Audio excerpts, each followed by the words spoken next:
I was sitting in the park with my best friend Paula when we heard a woman screaming. "Help! Help! My daughter has fallen into the river. She can't swim!" I looked at my friend Paula. "We have to help her," I said, jumping up. I ran to where the woman was standing at the edge of the river.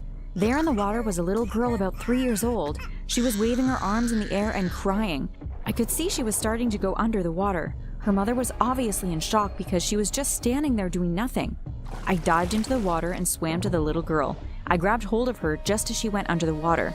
"Put your arms around my neck and hold on tight to me," I told her. She put her tiny arms around my neck and I swam to the edge of the river with her on my back.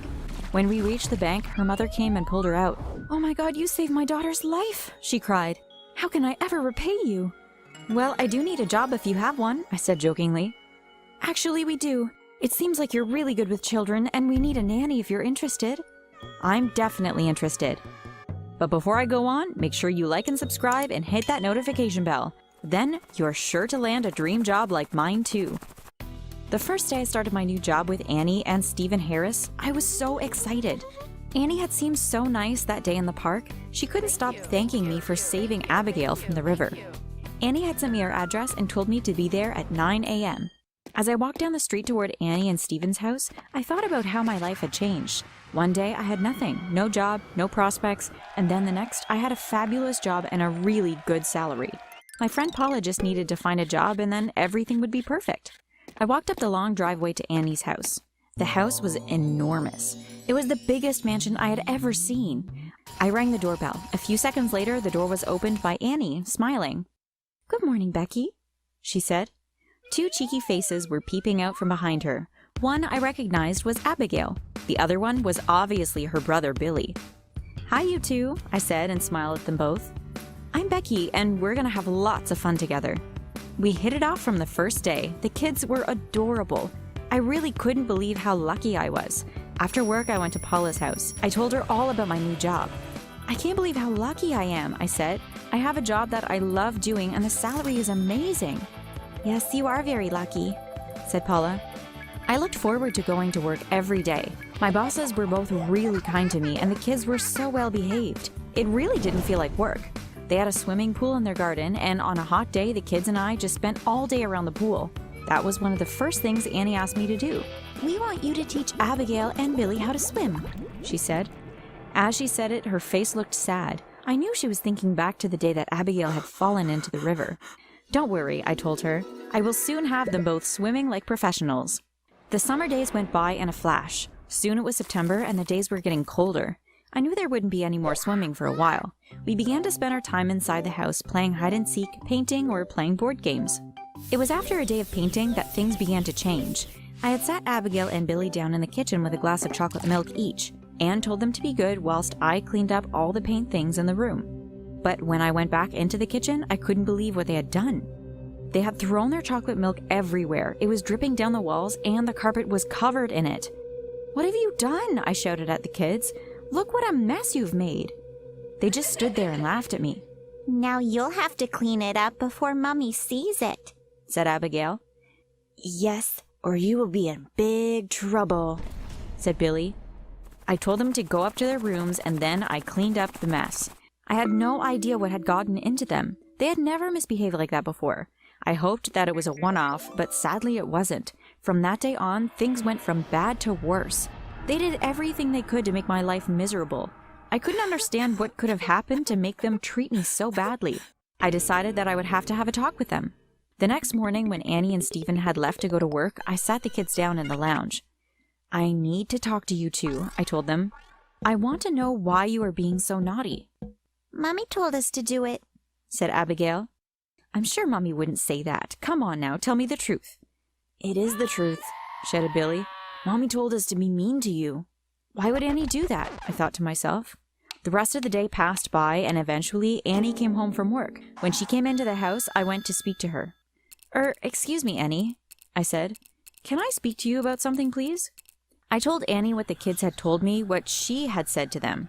I was expecting her to deny it, but she didn't. Instead, she turned on me. "Yes, it's true," she said. "But why would you want them to be mean to me?" "So you would quit your job." Then she said the most shocking thing to me. "I know you're having an affair with my husband." Of course I denied it. "You're wrong," I said. "We're not having an affair." Annie made me stay until Stephen got home from work. She told me that we would all sit down together and we would find out the truth. Stephen, of course, denied everything too.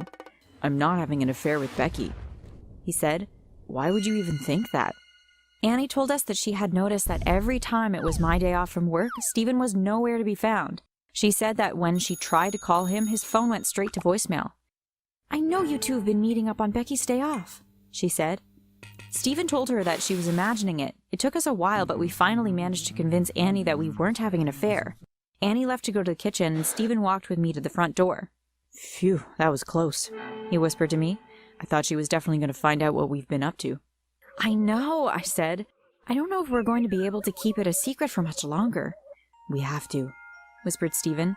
"I can't let her find out now." It was the following Saturday when she did find out what we had been getting up to behind her back. Stephen had booked an afternoon at a spa for her to get pampered.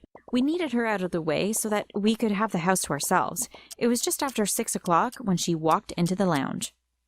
"Surprise," we said, jumping out from behind the couch. "What's going on?" she said. Then all her friends came out from where they had been hiding.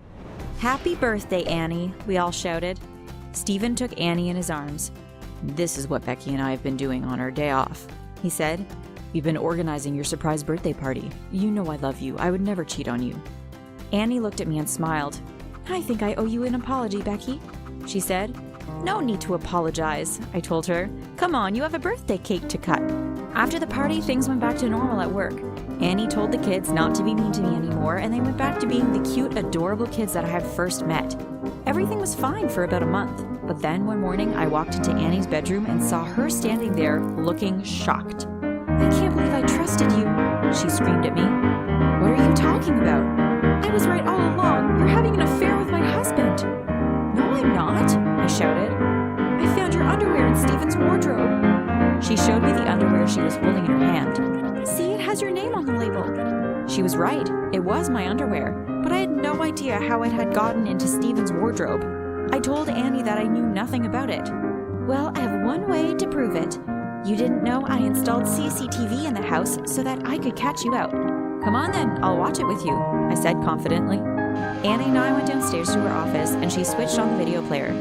We watched until eventually we saw a girl walking into Annie's bedroom. "See?" she said. "That's you coming into my room." "That's not me," I told her. We watched as the girl walked over to Stephen's wardrobe and put my underwear inside. As she turned to walk out of the room, the camera showed her face. I gasped as I realized who it was. I couldn't believe my eyes. "That's Paula," I cried. "She's my best friend." Annie looked at me in shock. "I'm gonna confront her about this," I said. Annie told me that she would drive me to Paula's house. She wanted to get to the bottom of it too. We pulled up and got out of the car. I knocked on the door. A few seconds later, the door opened. Paula stood there and looked at us in surprise. "Hi, Becky. Hi, Mrs. Harris," she said nervously. I asked Paula why she had put my underwear in Stephen's wardrobe. At first, she denied having anything to do with it, but when we told her that we had seen it on the CCTV, she admitted it. "Okay, yes, it was me," she said. "You got a fancy job with loads of money and I have nothing. You knew I was poor, but you never offered to help me. I never see you anymore. You're always working. I wanted to cause you problems with your job so that they would sack you and then we could spend our days together like we used to." "Well, that has backfired on you, hasn't it?" I shouted. "You're no friend of mine now. I never want to see you again." Annie and I got back into the car and we drove to her house. I felt a little sad that I wasn't going to be seeing Paula anymore. After all, we had been friends for more than 10 years. When we pulled into the driveway, Stephen was just getting out of his car. He looked surprised to see us. "Where have you two been?" he asked us. "Let's go into the kitchen and we will explain," said Annie. We told Stephen all about what Paula had done. He looked at me. "You look upset, Becky," he said. I shrugged my shoulders. "I guess I'm just going to miss my best friend," I said. Then Stephen surprised us both. "I think you two should forgive Paula," he told us. "I know what she did was wrong, but she only did it because she was missing you, Becky. I think she deserves a second chance. I think I have an idea." It turned out that Stephen had been telling his friends at work all about me. He had told them that I was perfect with the kids and they loved having me working for them. Stephen's friends had asked him to find a girl to work for them. "I think we could offer the job to Paula," he said. "Call her now and tell her." I didn't expect Paula to answer the call after the last thing I said to her, but it only rang for a couple of seconds, and I heard her pick it up. I'm so sorry, Becky. She cried. Please forgive me. I just miss you so much, and I'm struggling not having any money. I do forgive you, I said, and I have some even better news for you. I told Paula all about the job with Steven's friends. She was so happy, and of course she couldn't wait to start working for them.